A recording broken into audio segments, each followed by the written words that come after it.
Welcome to the Students of S.H.I.E.L.D. podcast. We're going to bring you an audio cast today. It's going to be, I'm Michael Spaxton along with Nick. And we're going to bring you a discussion, like kind of review discussion thing that we want to do for a while, talking about one of our favorite Batman books. And Nick, what is that? That is Gotham Central. Gotham Central, which ran from what, 98? 2002 to 2006. 2002 to 2006. The seeds, though, I was reading...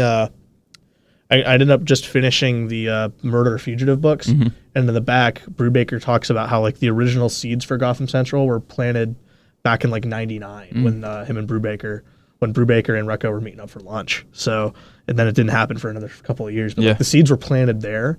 And then this book, we did some research, it did not sell well. It did not sell well. Failed to make the top 100 at some point. But DC, I think the trades were selling enough for them to support it. It ended after 40 issues. Yeah. So, that's a nice lengthy run. And then they co-wrote. One writer took the day shift, one writer took the night shift. So you always had two casts of characters always at the same time. The biggest characters that you might know from this would be Renee Montoya and Crispus Allen. Two really big characters in at least the Batman world. And then we have other detectives such as Marcus Driver. He's the lead on I believe Driver's night shift, and Montoya and Allen are day shift. I think so. Yeah, I remember that right. Which someone named Vince will probably correct us in the comments about it. But we're just going to talk about it because like it's easily one of my like top 3 favorite Batman books of all time. And like everyone, it's so niche. I think it follows like everyone praises this book, but like there's a lot of people that I feel like has never heard of it before. Yeah. So like, I remember finding out about it is when I used to go down to Swap, and like if I had a little bit of extra cash that week, I wanted a little bit something more to read, and I'd always ask the guys there like, hey, I'm looking for another Batman thing to read because I like Batman, and they're like, and I'm like, they already knew I've read everything else. Right. And I'm a big Brubaker fan, so I read his Daredevil, was reading his Cap. And one of the guys there was like, hey, you should read Gotham Central. And I'm like, oh, okay, I've heard about that. Like, I kind of know what that book is. And he's like, yeah, it's by Rucka and Brubaker, and Michael Lark does the art. And those are 3 people I like, because I know Michael Lark from doing the art in Daredevil with Brubaker. Which I think was fantastic there, and then he does most of the art in Gotham Central. Right. I think except for like a little bit of it, but it's a really, really good book. Just kind of leaves after 25. Yeah, he leaves after 25, and then like Brubaker doesn't stay for all of it either. I think the first arc after Brubaker leaves, I believe, is Dead Robin. Yeah. And then Rucka was left to write all of it. Yeah, Dead Robin's his last one. Yeah. And the way this is collected, if you want to get it, there is an omnibus, but that's out of print now, right? I don't think so. Or it's like it might be like in that. I think it's area. In that. I think it was for a little bit, then it came back. I don't know. I'm not sure. Though if you don't want I'm sitting here with Nick. He has the omnibus with us. It's pretty huge. It's 40 issues. Yeah. And sometimes the omnibuses aren't the most comfortable thing to read. It is collected in 4 trades, just called books 1 through 4, which each hold 11 issues in them, or like 10 to 11 issues. Yeah. That's how I own it. And I think the series is really good, but there is a drop off. Like I guess we're gonna kind of go by arc here, and talk about like I guess first off, which story is your favorite? My favorite is probably the Montoya one with Two-Face. So like that's right at the beginning. Yeah. I think it is. Half a Life. Yeah. And that's the story where I guess we're going to get into some spoilers here, so bear with us. That's the story where Montoya is outed in the press as being a lesbian, and then she's dealing with that, and then Two-Face kidnaps her. Yeah. Which is that's going back with what some of the stuff that was set up, I think, in Rucka's detective stuff earlier with Two-Face and Montoya. I know they have a history. I don't know if... Yeah, it was clear they had a history, but I hadn't read it. Yeah, I couldn't remember if it was Rucka that wrote that, or he was just following up on what someone else did. Once again, Vince will probably correct us in the comments. unless he's playing Call of Duty right now, which he probably is.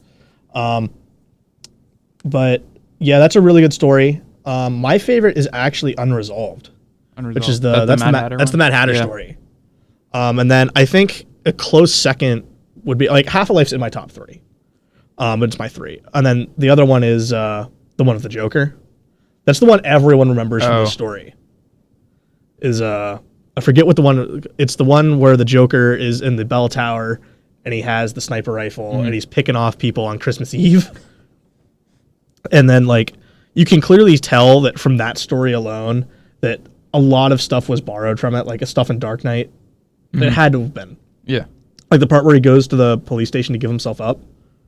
Like I feel like that's right out of Gotham Central. Yeah, that's the Soft Targets story. Soft Targets. Yeah. Okay. Yeah, that's good. And I think the best thing about this book is that Batman doesn't show up a lot. They do their best. The little glimpses we get of him, like they feel like almost better because like he'll show up like briefly, do his thing, and then he's just gone again. Yeah. And like the book opens with a punch of like they make Mr. Freeze pretty horrifying. Yeah. And that like that first 2 pages, Driver and his then partner are investigating what seems to be a routine, just like stop and check this out before they go back to the station, call in. They bust open. They think it's just a routine drug bust. Nope, Mr. Freeze is in there. And he freezes one of them, right? He freezes Driver's partner and then like smashes him. So that starts. It's only it's a 2-issue story. It's really good to start off the book. And it's the MCU wants to take him down because they've lost one of their own. Yeah. And Driver has the distinction of being the last cop chosen to the Major Crimes Unit by Jim Gordon. Yeah. Which at this time in Batman, Jim Gordon is no longer the commissioner of Gotham City, of the Gotham City Police Department, because in Officer Down he got shot and then retired. Yeah. So there's a little bit. This is kind of like at a time where the cops in Batman weren't exactly eye and eye anymore because Gordon wasn't there. I believe the chief's Michael Atkins, right? So Michael Atkins he's not really a big fan of Batman, but they kind of have like this standoffish relationship. But like Alan's not a big fan of Batman either. No, he's not. A lot of the MCU is not a big fan of Batman. Right. I think like Montoya isn't at first, but then she's not at first, but like she changes it. Yeah. But like Driver's really not a big fan of Batman. Because like he's showing up and doing their job. What I love is how there's a character named Stacy. Oh yeah. Nick, tell us what Stacy's job is at the Major Crimes Unit. I don't know. She's like their secretary. She's their intern secretary. But what's her main job? She's the one who has to use the bat signal. So like the cops can sort of be like, the cops can't acknowledge that Batman exists. Yeah. So they have her actually activate it. Because no one that is on the payroll of the Gotham City Police Department is able to touch that signal. So they have that deniability. Deniability. So Stacy's sole job is to turn that signal on. Yeah. Which is pretty funny. But I guess the first arc, it's a simple 2-issue arc with them going after Mr. Freeze and like see if you can pull it open. I love the ending of it where like they get him, but like Batman makes an appearance, right? Batman does make an appearance, but like I love that scene where Driver is just like the hell with you two, because Driver is also investigating a girl that's been kidnapped. Right here. Yeah. Damn you too. Yeah, I think what I remember is he gets the information that the girl's dead and they're not going to find her. And just he sees Batman walking, and Batman looks like he's going to, like, he knows who Driver is. Make it. Yeah, she didn't make it. And, like, so Driver's just like, he says, damn you two. He's like, it's just such a good ending of just, the MCU stopped this one, but, like, it really goes to that dark corner of the DCU where it's like things are not pretty. Yeah. It's not as dark as did you read Secret Six at all or any of it? Secret Six is like the grimy, like real dark stuff of the DC universe. This doesn't quite get there, but like it shows that like being a cop in Gotham is it's such dirty work. Like why would you ever want to live in this city? Exactly, yeah. But it's so great because you get to Michael Lark's, I think, big strength is like he's definitely noir infused artist. but he gets to draw a lot of cityscapes, and like it's what works so well is that his panel layouts are so cinematic. Mm-hmm. It feels like you're reading the way you're reading and looking at the art. It feels like you're reading Law and Order Gotham, but instead of with the law part, it's just with the order part. It's just the law and just a cop drama. I've always said that I've always wanted Gotham Central to be a TV show, and when they announced what Gotham, I was disappointed because like I don't really care about Jim Gordon before Batman. Like you have perfectly well put material here, which doesn't use Batman hardly at all, and it works. Like you have I don't want to see it on what is it on Fox? Yeah, I don't want to see it on Fox. I want to see it on like an FX or which Fox owns FX, but I want to see it like on an AMC or an HBO, like something high budget. Yeah, something high budget where they can go a little bit. It's not on like mainstream cable, so you can do a little bit more harder edge stuff, which this book does go to. Yeah. But like the parts where Batman shows up, like you kind of get a little bit of like a cold feeling on your shoulder, like you're a little bit like your hair sticks up a little bit. You're like it's Batman. Yeah. Like they do an excellent job of like he doesn't like. I think you can count the number of times on your hand how many times he shows up in the book. And like I think after Soft Targets, he doesn't appear for a while. Like he doesn't appear until that really good issue where they're dismantling the Bat Signal, and Batman corners Atkins in the parking garage. That's one of my favorite issues. But I think moving on from the Mr. Freeze story, I think we go right into Half a Life, right? No, there's 3-issue arc Motive. Motive. Okay, yeah, that's right. With Firebug. Firebug. That's a good one. That's where they find the suit. Yeah, that's good. Find it hidden in his like closet or something like that. And then we go into Half and then Life. Half-Life. Yeah. Which that's your favorite one. You want to talk about Half a Life? I mean, right. So we have Montoya being outed, and then she gets kidnapped by Two-Face, who apparently isn't like he's in love with her or something, I guess. Yeah, he has this weird fixation on Montoya. Yeah, and he's like, "I'll get you to like go out with me or whatever," and she's like, "I'm not going to. I'm a lesbian." Yeah. Also you're Two-Face and you're crazy. So there's that great scene where this is my favorite Batman moment in the entire book. Yeah. He's pretending to be he's pretending to be one of the detectives, and Crispus Allen is like he's sitting because Batman's in the shadow, so you can't see it's him. Right. But Allen's going to have a smoke, and he's thinking like, all right, he's like kind of at a standstill of what's going on, and then you can finish it off. Yeah, and then he basically just leads because they have no idea where Montoya is being held, so he leads them, and he stays just slow enough that they can follow him. Yeah, they mentioned that. It's pretty cool. But like the best part is like Batman's sitting in a corner and he's mimicking the voice of one of the detectives, and like he leaps out the window, and Alan goes up and he sees it's Batman flying out, and he's like, son of a bitch. Like, it's such a good moment.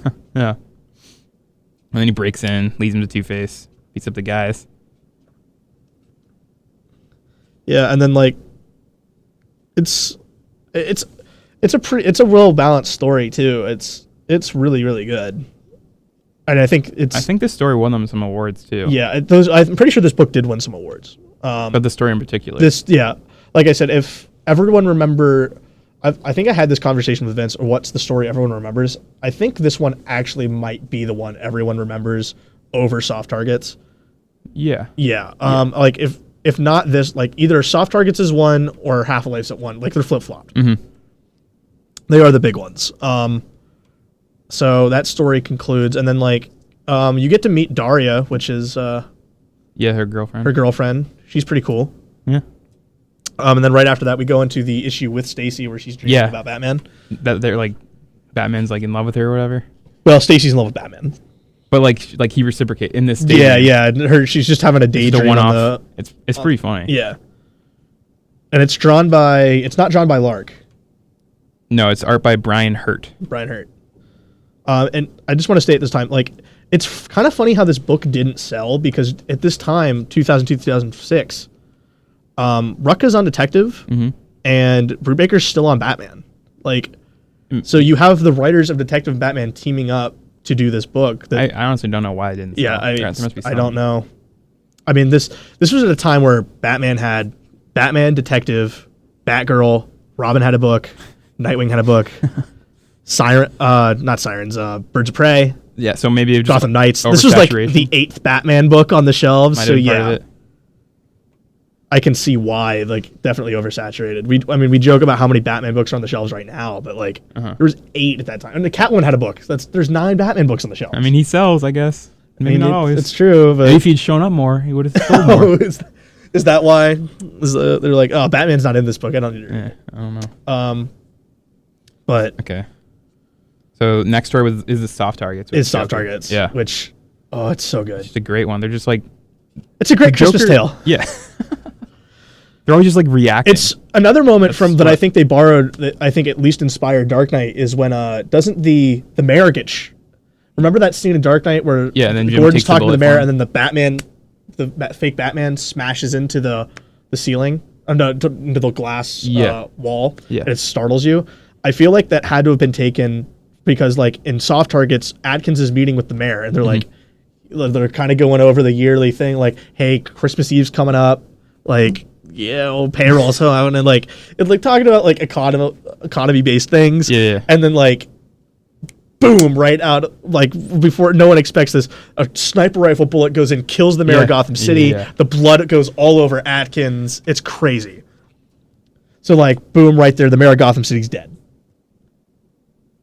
And now we have to figure out who the heck's shooting. And it's this wild goose chase around Gotham, and like they find a time down clock, and you find out, oh shit, it's the Joker. It's fucking Joker. Who has a sniper rifle up in a bell tower, and he's picking people off like every hour. Yeah, he has like a weird thing where he's not in the bell tower. You find out it's an automated gun that's gonna go off. But like, there's a particularly really brutal scene at the schoolyard where because like he puts up a website where he shows the next place he's gonna shoot. Yeah, and it's a schoolyard, so the MCU's immediately going there, and Driver's there, and one of her friends is there too, Rami Chandler, who's his then partner, or no, it's not his partner, it's her friend. They've later become partners, I believe.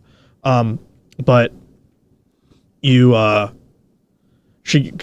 one girl gets her fingers blown off, right? I think so. In the schoolyard, yeah. We're looking at right here. There's a,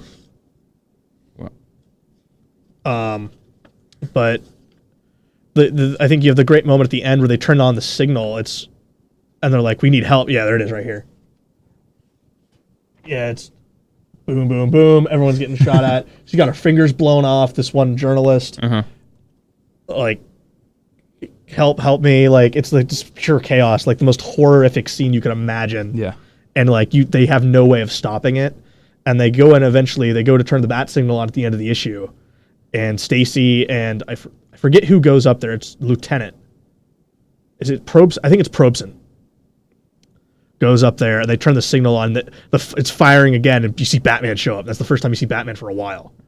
And he's like, it's the Joker. And you're like, oh shit. He blows the bat signal out too. Yeah, it's smashed. But there's a great moment where I think he's talking to Atkins, where Batman's talking to Atkins, and he's like, you have Christmas shoppers on the street. Because like they said, oh yeah.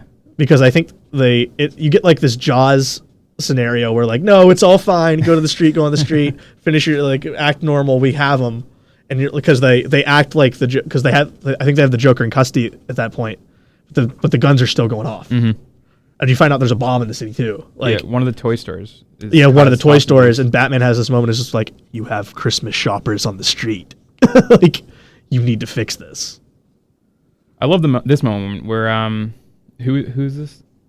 I don't know. Some cop like finds just Joker just walking around. Yeah, he gives himself up to the MCU. Yeah, he gets knocked out. That's how he gets in jail. Yeah, and then he pulls the thing like in Dark Knight. He pulls his escape. But and the colors on those pages too. Like when Joker's making an escape, it's all red behind him. It's just like this horror scene. I gotta say, Lark draws a great Joker. Yeah, he's much more like, he looks more sophisticated and not as intimidating or scary, but that moment, like, he's making his escape, it's horrifying. The sadistic face. Yeah, like, you have the great cover where he's holding the sniper rifle and he's smiling. And then my favorite cover is, we don't have the issue numbers, but it's the one where he has where he's getting his 15. Where he's getting his picture taken. Yeah, doing the face. Yeah. Yeah. But a big bomb explodes. Batman saves it, but then Someone dies, right? Yeah. Well, Nate Patton is caught in the crossfire, and Batman chooses to save the journalist and not Nate Patton. But you find out that Nate Patton is the one that freed the girl anyway. Because the journalist is chained up. Rami Chandler, that's like her moment with Batman is like, she doesn't like Batman because he chose her over Nate Patton, who was her partner. Yeah. So you get to later in the story where Nate Patton is hooked up to, he's on life support, and you find out that his family's going to pull him off. Yeah. And there's particularly for Chandler, she wants justice for that. She goes and the journalist that's saved ends up writing an expose, not like tell-all novel, and doesn't give any credit to like Patton at all. And she like goes and corners him in a coffee shop. And one of like the best, it's during the Mad Hatter story called Unresolved, that you find out like she corners her at the coffee shop, and there's no dialogue spoken between them. It's all just in the art. But you find out like the dialogue in the boxes is pertaining to the case that's going on. It's so cinematically good. Just like I said, this book is like reading a movie or reading a television show as it plays out. That's how good the layouts are and everything. And like it's like I said, it's not happy endings. It's it's really dirty work. Like especially the end of the book. Yeah. End of the series. We'll get into that. I guess going from soft targets, we'll go to Life is Full of Disappointments. And which is that the one? That's the one where Sarge is tracking something down, right? Yeah, it's just like random cases, I think. Yeah, random cases. The 100 appears somewhere. And like, there's moments where you have. There's moments where you have, the look at the case board. And like all of the open cases the MCU has, like it's this impossible task of trying to police it. Oh, and that story, Life is Full of Disappointments, is when Sarge thinks he's going to get called up to be the new squad leader, and he doesn't. And he gets passed over. He's not particularly happy about that. But like, I think Lieutenant Probson is the one that takes the day shift, and Maggie Sawyer if you know who Maggie Sawyer is, from Superman stuff. Well, yeah, she started in the Metropolis Major Crimes Unit, and she's transferred over to Gotham. And then one of the big things from soft targets is Maggie Sawyer is also a lesbian. Yeah. And you might know Maggie Sawyer now is I remember Maggie Sawyer from Superman the Animated Series. She was in that. And so like seeing her, like, oh, it's Maggie Sawyer. That was cool. But a lot of fans might know her now as Batwoman's fiance. Are they engaged, or did they let him? I don't think she's shown up in a while. She hasn't shown up in a while. I'm pretty sure they are, at least according to the DC Wiki. I think they still are engaged. Huh. But I don't. If not, she's their girlfriend. But Unresolved is my favorite story, and it involves. Which is the next one, yeah. It's an awesome story because it involves the Mad Hatter and makes the Mad Hatter absolutely terrifying. Marcus Driver's working a cold case, because. This guy named Kenny, he used to be on the Gotham City baseball team, kills himself. And he's talking about how he can't live with the guilt, and they think it's survivor's guilt because Kenny is the survivor of this massacre that happened to the Gotham City baseball team 13 years ago. Right. And it was a cold case that was never shut, and it brings out one of my favorite Batman supporting characters in Harvey Bullock. This was one of Harvey's last cases he never finished before he was kicked off the force. Yeah. And Harvey goes after the Penguin. Because Harvey's deal was that, well, I guess we'll talk about it. Harvey is no longer on the Gotham City MCU for something he did during Officer Down when Gordon got shot.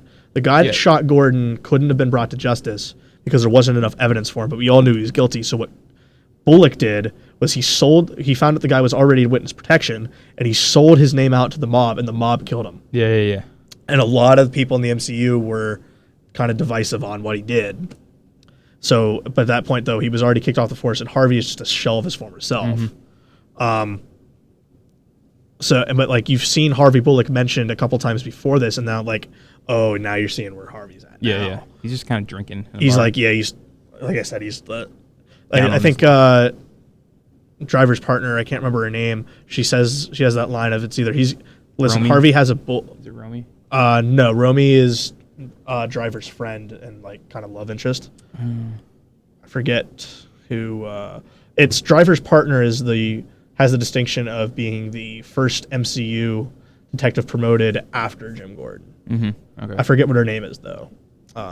Feel like they have her name listed in the front. What they did, at least in the trades, they had a contents of the characters. I don't think. So if that's not in the omnibus, that sucks because that was always what the nice thing was in the trades is that they listed who each characters were. So you had that way you had a picture to associate with them. Well, I don't think they did that in the omnibus. That's disappointing because it was really helpful. Art in the back, I guess. Like this. Yeah. No, it was like it was a full like.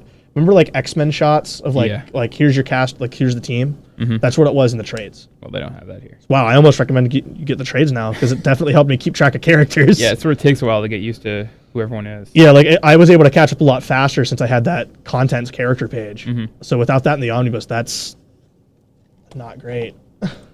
Here.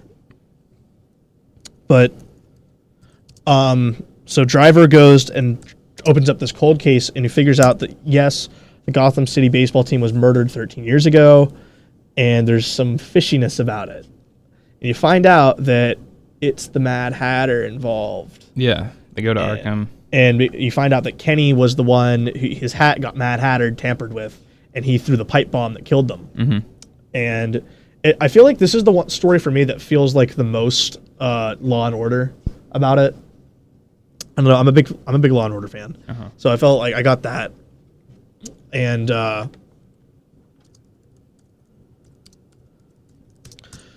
what happens is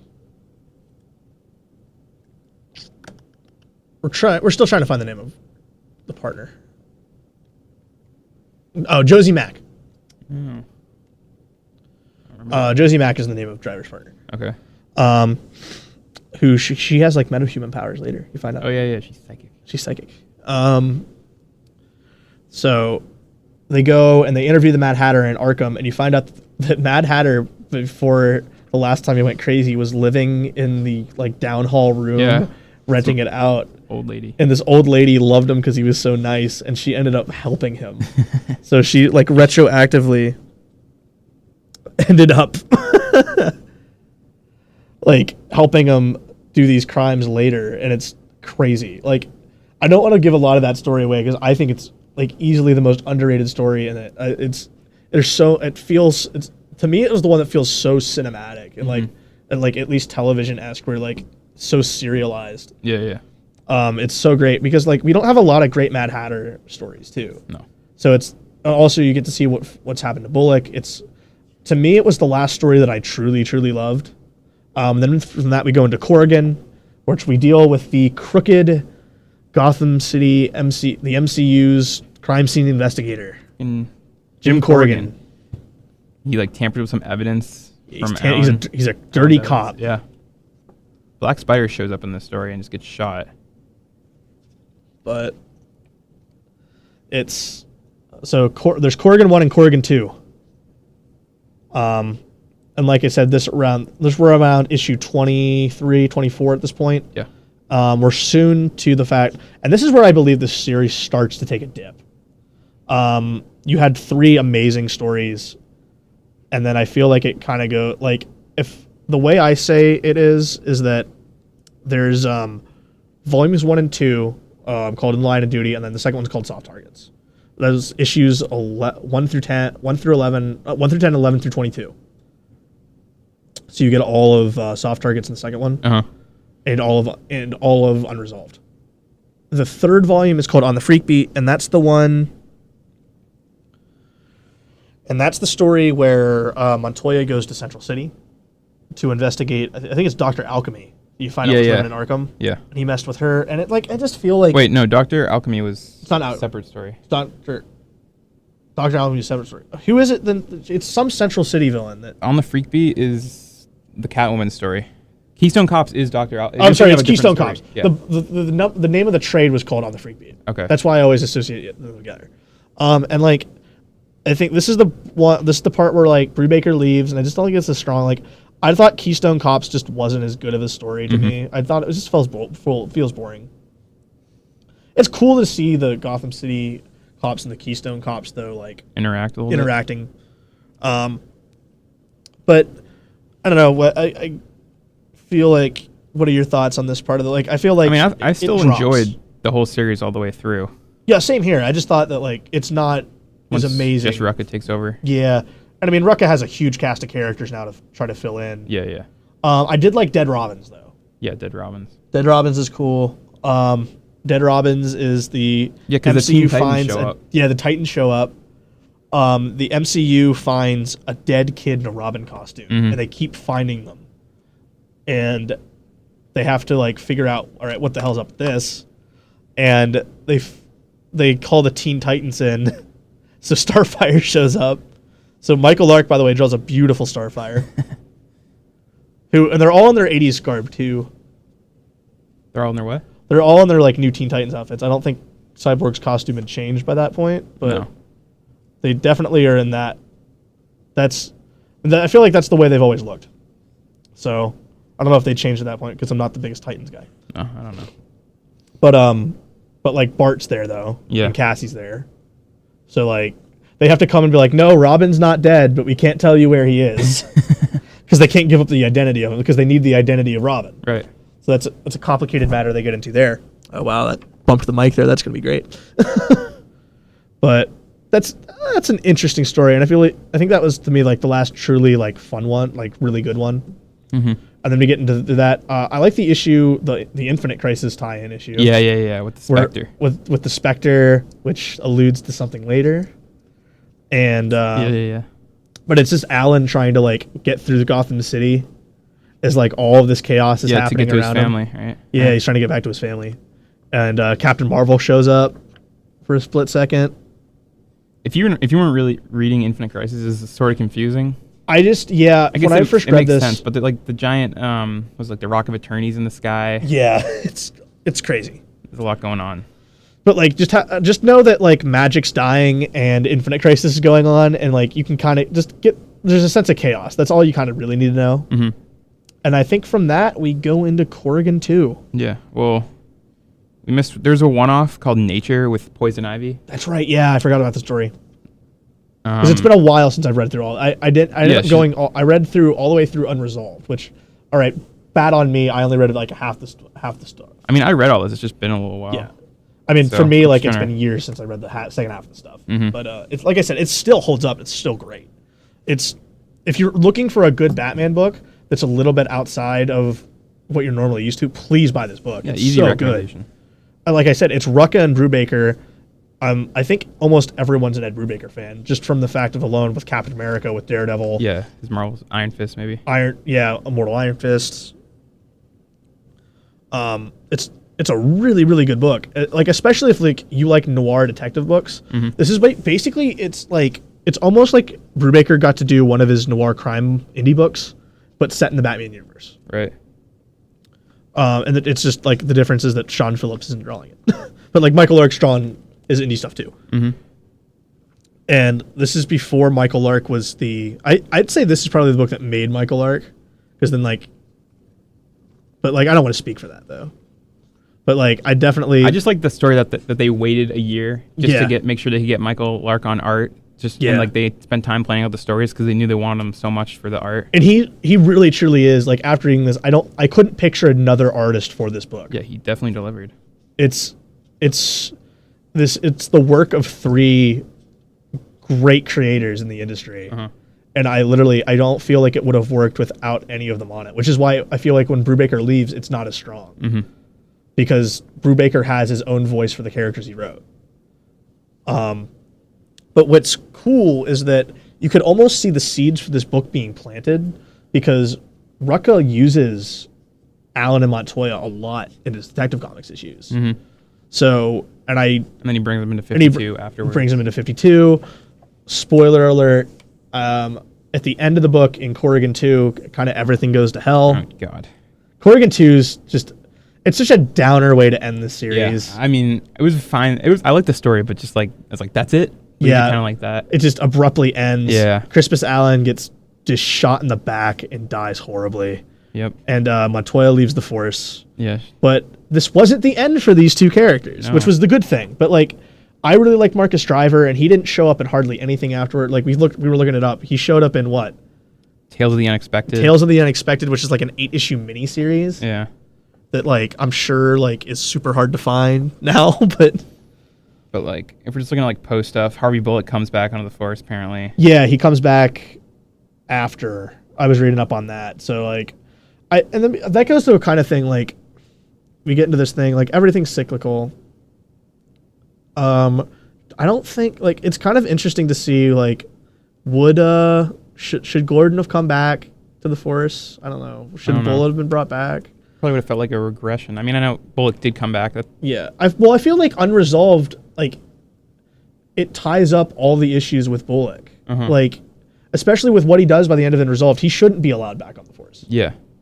Isn't he prepared to like? That's when isn't he like on the roof? Isn't he gonna jump? He's gonna kill himself. Yeah, like he's gonna blow his brains out. He'd already shot.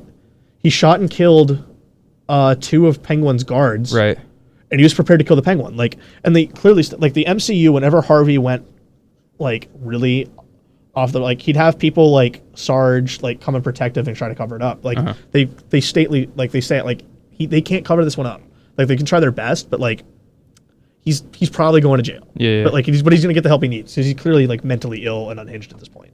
So like I feel like having him join the MCU later is just kind of a huge regression. Like I like the fact that like we had this huge cast of characters and like we haven't really got to see him again. Like I haven't seen Montoya in Rebirth at all. But Rebirth, I have no idea. Yeah, I have no idea if these characters still exist. I don't think she's appeared. But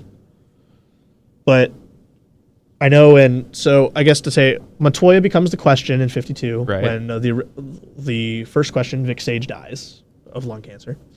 So she becomes the new Question. Yeah. And Crispus Allen becomes the new Spectre. That's during Infinite Crisis, I believe. Yes. So, and they stick around for a little bit, but like, which is nice to see that like we have the two most popular characters from the book. Yeah. Do get to stick around, but like, your favorite? I think there are a lot of people's favorites. Like, I was a big Driver fan, so like they probably got as much mileage out of these characters and stories as they could have, which is why they kind of move them on. I would say. Yeah, and also you get to this thing like I don't know if I want to read a story with Marcus Driver where this team isn't writing it because I feel like he's solely like he was created for this book. Yeah. Like Montoya and Allen. Montoya had been around since like the 90s. I don't know if when Allen first started popping up. But here we go, look it up. We have the power of the internet Allen, right with us. 2000. Detective 2000. Comics 742. So I think Rucka was probably writing it, so like he probably created him. Yeah, he was created by Rucka. So I also it's a great book. Yeah. It's like I said, it's just it's a downer ending though. It's definitely worth the read. Like it's 40 solid issues up and down. But anything that's that long, you're gonna have your dips. Yeah, but it's not. But it's not like, oh my god, this is unreadable. Yeah, I gotta stop reading it. Yeah, it's just like some stories might not interest you as others. And like that works with anything. I think though, like I think we can both agree though, like front half is much better than the back. Oh yeah, I agree with that because they're both collaborating still. They're both collaborating, and like I said, you get Half a Life, Soft Targets, and Unresolved. And then like even like the 2-issue, 3-issue throwaway arcs are still good. Yeah. But like I said, Michael Lark's art's fantastic. The coloring's fantastic. It's such a good job. Everyone that worked on this book is just amazing. A+. A+ stuff. Like I said, it is a real shame that it didn't sell as well. No. But like I think Rucka even said like once Brubaker left, like I think DC they were still committed to this book. They weren't going to cancel it. They weren't going to cancel it because Rucka was like, I'm done. Well, yeah, like I feel like once Brubaker left, I remember reading something. Rucka was just like, yeah, I don't feel like it's solely great anymore either because it was the work of both of us. So, I mean, it did abruptly end, yeah, but like for a book that was just about the Gotham City police detectives in the MCU and the fact that it got 40 issues. Yeah, they got a decent amount of mileage. That's a long run in today's world. In today's world, yeah. It's an insane run. It's insane. And like I said, as quality as it was. Like there's no truly, I don't think there's any bad arcs in this at all. I wouldn't say there's any. So like, I mean, there you go there. But hopefully, I mean, you liked it. If you rate it, like, where does it fall for like? You've read a lot of Batman stuff, right? Yeah, I mean, this is like in my top 5. The whole run. Yeah, I'd say so. It's definitely up there. Yeah, like it's still Batman related. It's not, I mean, it's not like it's because of Batman showing up, like how it relates to other Batman stuff. I'd say it's up there. I mean, it's a book that's like I label it as a Batman book. Yeah. So I mean, it's really really fun stuff. Like, and Bat family book. It's a Bat family book, but like, yeah, it's especially for the stuff at this time. Like, this was a strong time for the Batman line too. Mm-hmm. That it's definitely one of my favorite books. Yeah. Like, it's so. I think the fact is like it's so grounded, is that like. They somehow make like police procedural work with supervillains. That's so weird, but like, and it just works up and down. Yeah. Like, even when the Teen Titans show up, it doesn't feel out of place. Like, it's just like, okay, it's just another weird day at the MCU. They're all staring at Starfire. Yeah, even like the woman. It's pretty funny. So I mean, anything else to say? I guess we're getting into closing thoughts here. It's good. I definitely see myself giving this a reread somewhere down the line. Oh yeah, it's a book I definitely will probably keep going back to, like when you want to read a good story. Yeah. It sits well nice on the shelf. Like I said, it's only 4 volumes long, if that's the way you're gonna get it. And that's not a lot. Right. Like, I know some, like, compared to like some books that are just like it's a lot of volumes long. It's nice, it's self-contained. And it's all one story, which works great. And like, even for people that aren't Batman fans, I can still hand this to, like, all right, you don't like Batman, but like, you can still enjoy this. Right. Yeah. Like I said, if you like noir crime thrillers and like detective work and like there's really strong character work all around in here, and like good art, good writing, the coloring is amazing, the sequence work, the panel work, layouts, all that is amazing. So like, it's a comic you should read if you're a fan of comics. If you're a fan of Batman, definitely check this out. Yeah. I can't speak of it more. I just, thankfully, back like years and years and years ago, I took that chance, and I was like, I took it when it was still coming out in trades. Right. Because they did the hardcovers first. Yeah. I only read it for the first time this year, so. And how did you read it? Did you like reading it in omnibus form? Yeah, I thought it was fine. It's not having it all at once. I mean, it's not big, as big as. I'm used to reading. Yeah, it's not as big as the JSA omnibus, is it? At least, like, I felt like JSA might be bigger. It's not an omnibus that feels like overly bad to read. Like, right. It's not even quite 1,000 pages. JSA is a few hundred more than that. So. Yeah, and like, it's not like my Neil Adams Batman omnibus, which I haven't even dug into yet because I need a book stand for it. So, at least for me though, since we talked about you don't have the character cast page, right? I'd actually probably say, at least for me, because that helped me get the characters so much more. Yeah, honestly, it took me a little bit to figure out who everyone was. Yeah, they throw a bunch of people at you, and like, yeah, what they do in the character cast page is like they tell you the name and like a little factoid about them. So that's how I learned that Driver was like the last chosen person by Jim Gordon, and and like where Sergeant Davies probes like. So that was definitely helpful. So I'm like, if you can track down the trades, just Gotham Central's book 1 through 4. Definitely, I think go that route because it's probably a little bit easier to read that way as well. Yeah. And plus, you get the character cast page, which should definitely help you keep track of the characters. Me and Nick can't highly rank this book enough. Right. So definitely try to pick this one up. Anything else you want to say? We are sponsored by Vincero Watches. Their slogan is You're wearing one right Vincero now. Watches. Buy watch. Buy watch. Well, I mean, we're not truly sponsored, but we'd like to be. It's a give and take. It's a give and take. Well, if you made it this far of our rambling about one of our favorite books, hopefully you have hit that like button, whatever you're supposed to do on this. Smash that like button, whatever you're supposed to do on this site. Vince, we look forward to seeing your comments and corrections later in the comments. Bye-bye. See ya.